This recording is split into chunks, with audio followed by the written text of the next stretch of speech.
Competitive ఎగ్జామ్లో recurrent decimal నుంచి డెఫినెట్గా 1 మార్క్ అయితే వస్తుంది.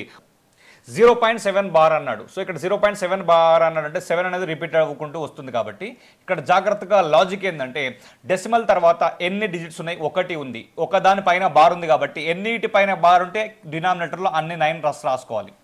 సో ఇక్కడ రైట్ యాజ్ 7 రాసుకోండి. 7/9 అవుతుంది దీని ఆన్సర్. 2 డిజిట్స్ పైన బార్ ఉంది కాబట్టి 2 9s అవుతాయి. యాజ్గా 69 రాసుకోండి. 69/99. 3 డిజిట్స్కి బార్ ఉంది కాబట్టి 999 కింద వస్తుంది.